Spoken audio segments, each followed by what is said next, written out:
What if I told you that homeopathic pet medication is a multi-billion-dollar scam that is only expected to grow in the coming years?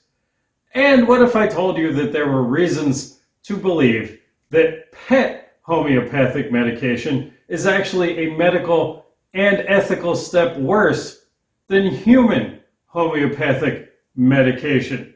Oh, it's all true. As always, all that and worse. My name's Chris, and on this channel, I remember things because someone has to.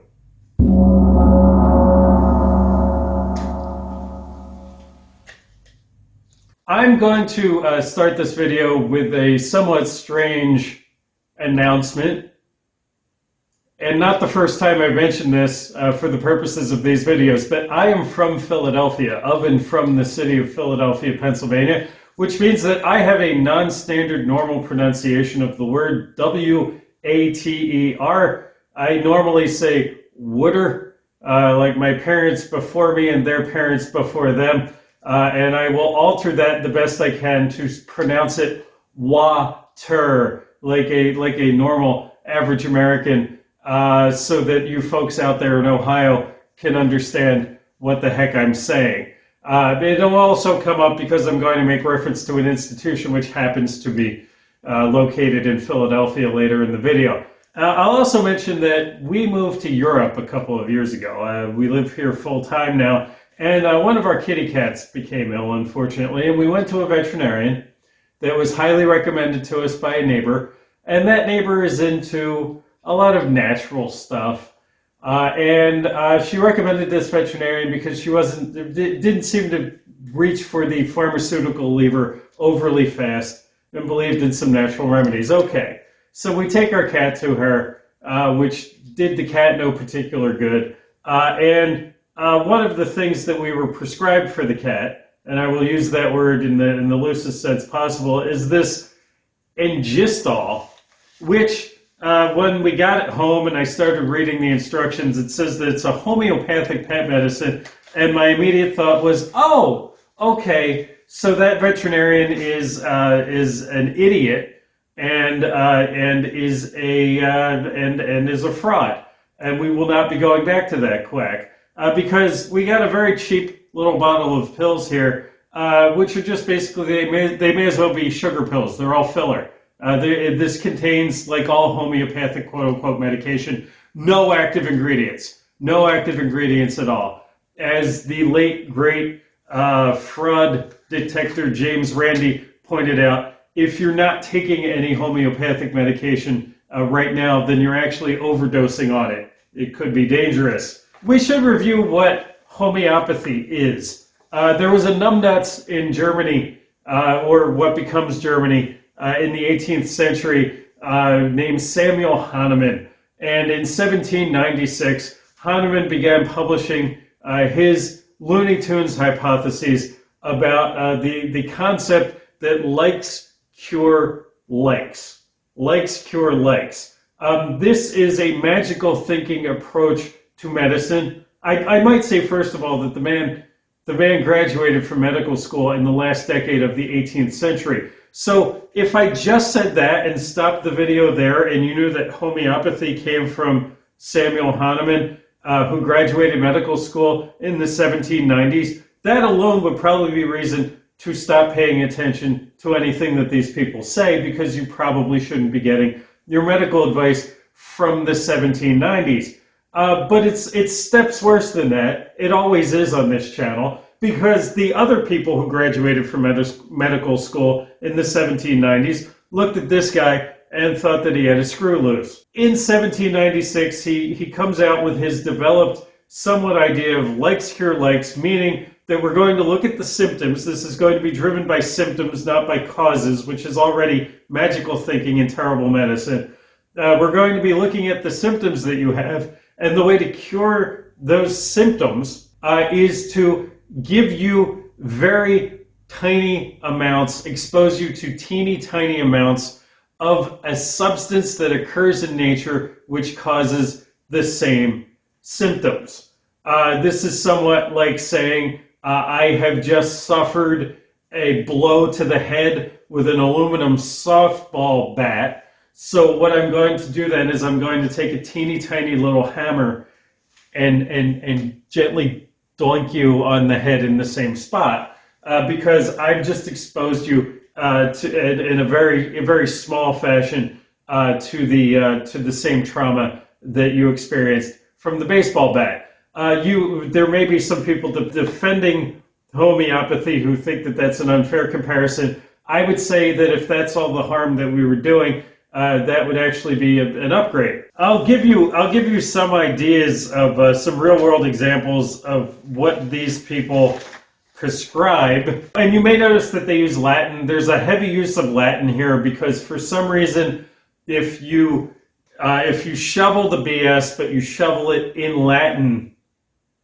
suddenly it becomes more than acceptable. Just ask Harvard. If you have, for example, hay fever or colds with a runny nose, and teary eyes, then we're going to prescribe you red onion, allium cepa or cepa, red onion, which because onions, you can sniff an onion and that'll cause you to be teary eyed. So if we expose you to a teeny tiny amount of onion, for some reason, that's supposed to cure at least your symptoms of your cold or your hay fever. If you have bruising or soreness, well, God knows why you have bruising or soreness.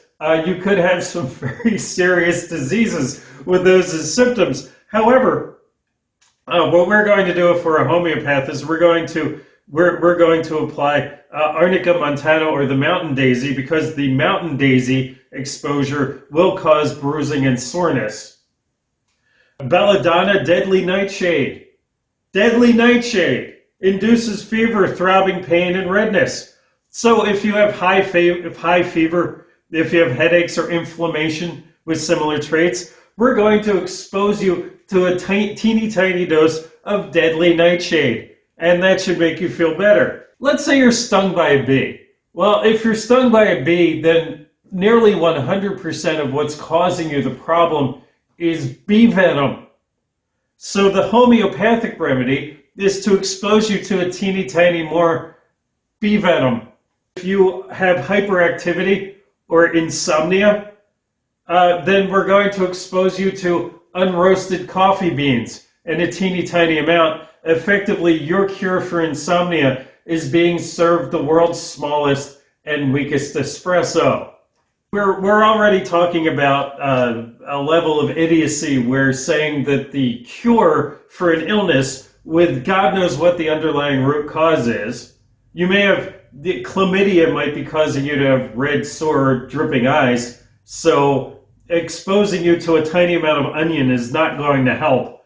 So already we're off on a horrible foot, but then it becomes ridiculous. Again, everything on this channel is always a step worse than you think it might be, because we're going to start diluting. We're going to do dilutions of whatever the substance is, typically in water, although as in the case with these magical veterinary pills, that could also be with some dry, inactive filler ingredient.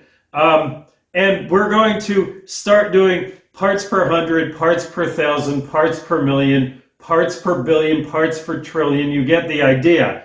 And this is how ridiculous this is. Now, it's been pointed out, a major problem for humanity is an inability to understand exponential numbers.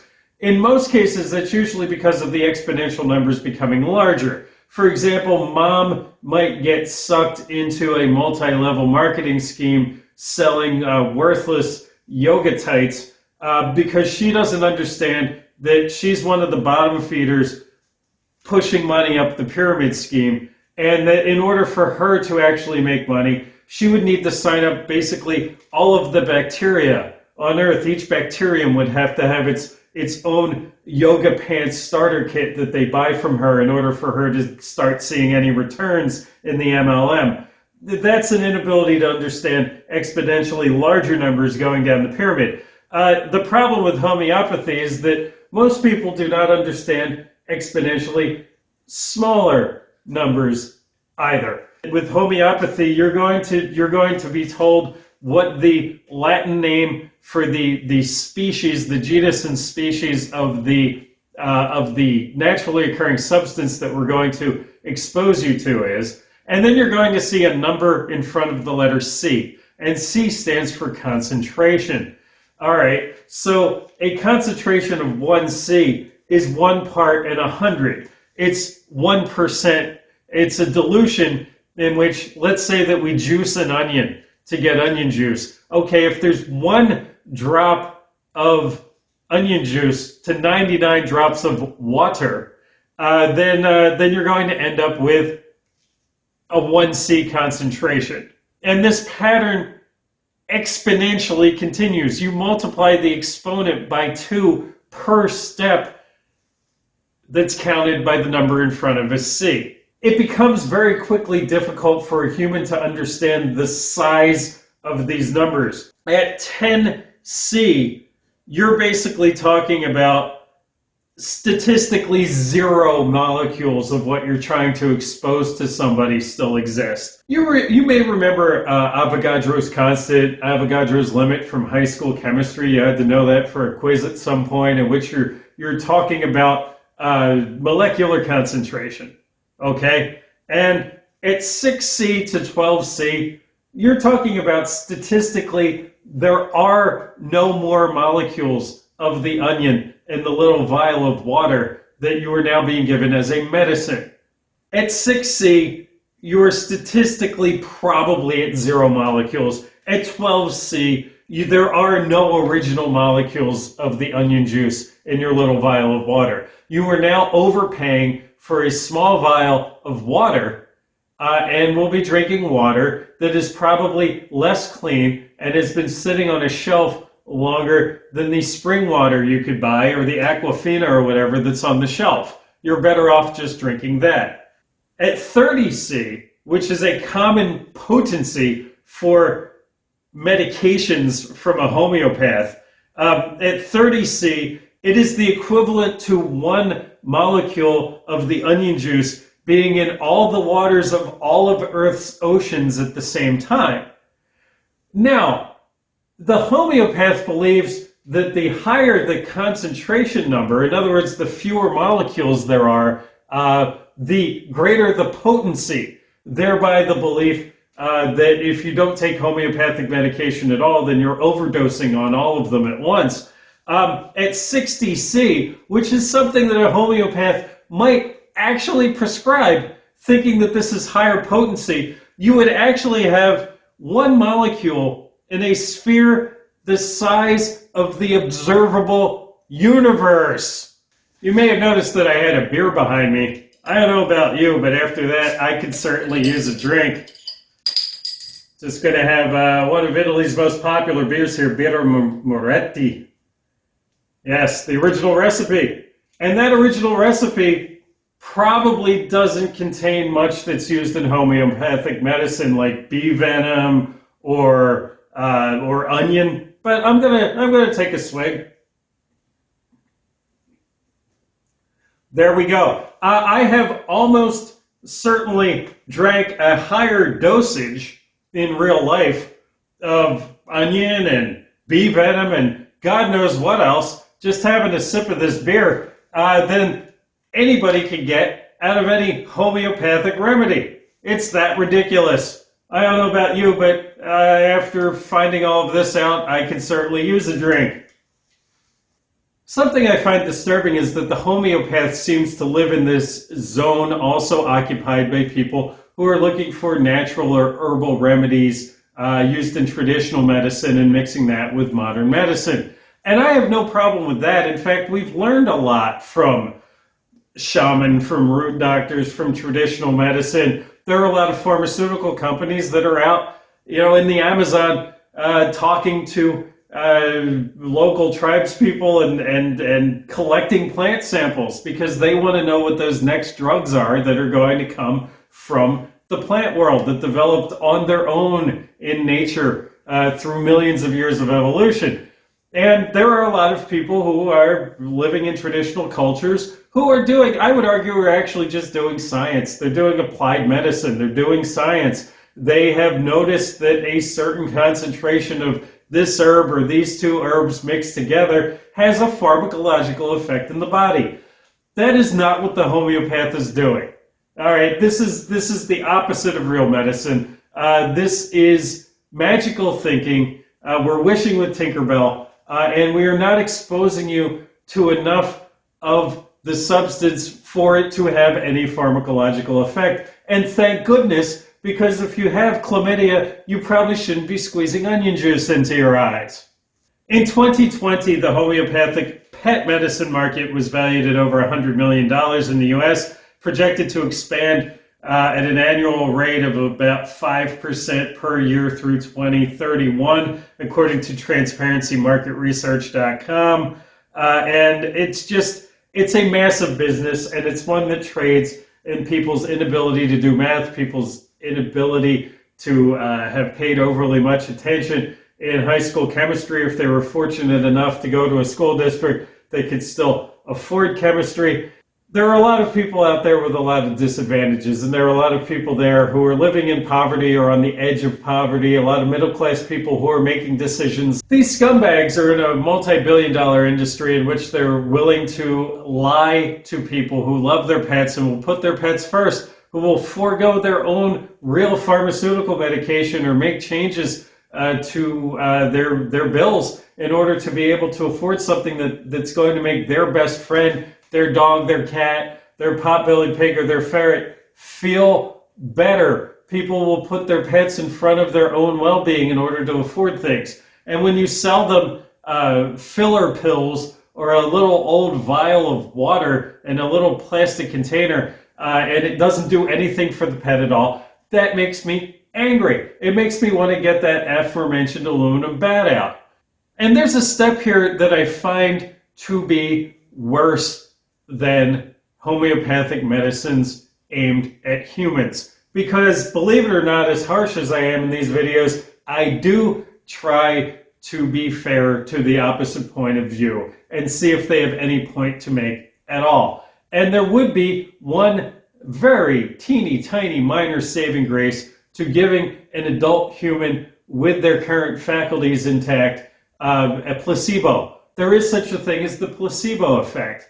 It's this belief that somebody's trying to do something for you, where you're taking something that's supposed to be a medication, so perhaps you could report that you are feeling better. Perhaps somebody whose complaint is being tired or having joint pain in their knees will be taking sugar pills that they were told are real medication, and perhaps mind over matter, and with a positive mental attitude, they'll be able to power through the soreness in the knees rather better than if they had been given nothing at all. The serious problem here is when you're dealing with a creature, human or not human, who doesn't understand that they've been given medication.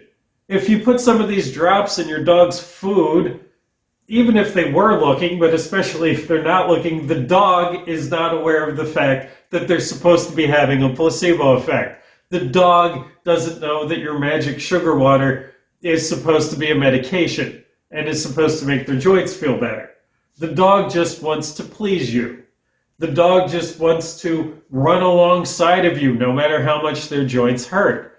It's the human that's getting the placebo effect of thinking that they're doing something for the dog and looking hopefully at the dog and looking for signs of improvement based in what they believe to have been the purchase of real medication. This is fraud at its most cynical level. We can mention, by the way, that homeopathic medication, it doesn't work in general for humans, but it's specifically, especially not going to work for humans who, like your pet, don't know that they're receiving supposed medication. It's not going to have a placebo effect on a baby or a toddler who's lacking the vocabulary or the understanding of what's going on. If you're talking about somebody who's a coma patient, there's not going to be any placebo effect by giving them something. If you're talking about somebody who's toward the end of their life and experiencing dementia or senility and doesn't really understand cause and effect so well any longer, well, that person's not going to derive any placebo effect from a medication either. We should mention that unfortunately Samuel Hahnemann was not dragged out of his home and put in a burlap sack and beaten with reeds by the local population. No, in fact, just the opposite happened. Hahnemann was chased from town to town in the 18 teens and 1820s through what's now Germany. He had to stay one step ahead of the law because he was violating some norms. He had some patients, including a high-profile prince who died, although we could say that it was the 1820s, so there was a good chance that even if you applied modern medicine, the prince was going to die anyway. We could give that benefit of the doubt. But because he was compounding his own medication, he was actually breaking pharmacological guild laws and a number of other laws in the jurisdictions in which he was practicing. So he kind of hopped from town to town in Germany and ended up in one town where the local prince named him the physician to the prince, named him the royal physician. So this was kind of like the Burgermeister Meisterburger declaring him to be toymaker to the king, and this kept him out of trouble for a time. He eventually moved to Paris, where he would charge on a sliding scale for his worse than useless services to people who, the richer they were, the more he would charge them. And he died in 1835 in his Parisian mansion, and probably sleeping like a baby, and the sheets of the finest silks. Now, unfortunately, the bad idea did not die with him. Again, I mentioned I'm from Philadelphia. In 1848, you got your first homeopathic medical college in the United States in the form of Hahnemann. Hahnemann Medical College, later Hahnemann University, and the hospital attached to it, which, as I was growing up, was located just a couple of blocks away from Philadelphia's City Hall in Center City, a pride of place, a long-standing institution. And that was actually one of 20 homeopathic-centered medical colleges which thrived at their peak around the year 1900. And they started to go away, or started to de-emphasize this. And by about 1950, almost all of them shifted away from homeopathy entirely because all of the other doctors were pointing and laughing. One source that I read phrased things that they pushed more toward evidence-based medicine. Well, you would hope that would have been going on the whole time, wouldn't you? Well, now there's no Hahnemann left. It got folded into the Drexel University system at one point in the 20-teens. The hospital closed entirely. Last I saw, and I haven't lived in the States in a couple of years, Hahnemann, the old Hahnemann building was being folded into the new Drexel University medical program, where they just own the building. And it's a normal medical facility. And the name Hahnemann attached to it was just this embarrassment. So my question became, when you run across a veterinarian or you run across a physician, a human physician in the English-speaking world who is prescribing homeopathic so-called medication, which is actually a molecule of water which touched one, which touched one, which touched one, which touched one, repeat that 24 times, which touched a molecule of an onion, then when this person is writing those as prescriptions or encouraging you to go and buy them over the counter, and by the way, they're available over the counter from disreputable pet stores and disreputable pharmacies because they'd have no active ingredients. You would really struggle to hurt yourself taking an overdose. The depressing answer is there is effectively no penalty for a doctor or a veterinarian in the English-speaking world who is prescribing these things because it's thought to be complementary to real medicine. And I have multiple major, I can't get it out of my mouth, I have multiple major problems with that. To me, this is flat-out fraud, and it is malpractice. And what we're told is that it is only in the US, in Canada, in the UK, Australia, Ireland, New Zealand. I tried to do the English-speaking countries for the purposes of this video and look into the laws.